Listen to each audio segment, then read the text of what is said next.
Перед стартом пробегу на стадионе организационной структуры «Динамо» прошло театрализованное представление для вучняў сярэдніх школ областного центра, где свои магчымасці па выратаванні людей у разных ситуациях продемонстрировали супрацоўнікі МНС в области. А іншыя удзельнікі дабрачыннай акции у форме гульняў и викторин рассказали детям об основах бяспечнай жыццядзейнасці. Управление унутраных справ брэсцкага аблвыканкама для гэтых мэт нават задзейнічала ретро-тэхніку и добра вядомага казачнага героя дядю Степу. Образ мой сегодня – это ретро-милиционер, дядя Степа, Степан Степанов, который у нас на службе в УВД Брестского-Исполкома.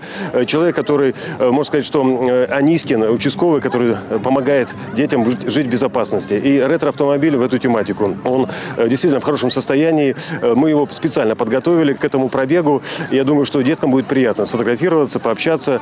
Организаторы акции – Брестское областное управление МНС. Головное управление идеологичной работы, культуры и по справах молоди Брестскага аблвыканкама, Брестская областная организационная структура «Динамо», Товариство выратавання на воде, Управление внутренних справ Брестскага аблвыканкама. Наш автобег преследует различные цели. Во-первых, это имиджевый проект такой, чтобы привлечь внимание и населения, и городов к проблеме детского травматизма, именно к вопросам безопасности жизнедеятельности, потому что сейчас начинается летний период скоро, чтобы не оставляли детей без присмотра. И вторая цель наша – это посещение социальных приютов. В первую очередь, конечно, здесь мы работать будем на пропаганду и предупреждение несчастных случаев.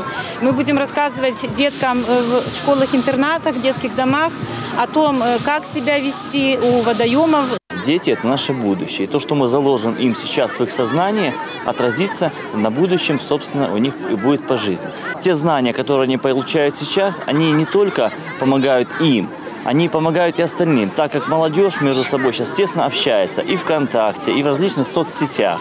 И они там делятся своими знаниями, тем самым рассказывая друг другу о безопасном поведении и безопасности в быту, и, собственно, тех случаях, которые могут подстерегать их на жизненном пути.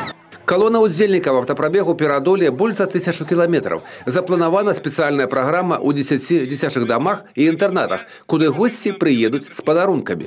Разом с выхованцами этих социальных установ яны таксама посадят плодовые дрэвы, якія ў будущем станут садами. Юрий Печур, Александр Севицкий, телерадиокомпания «Брест».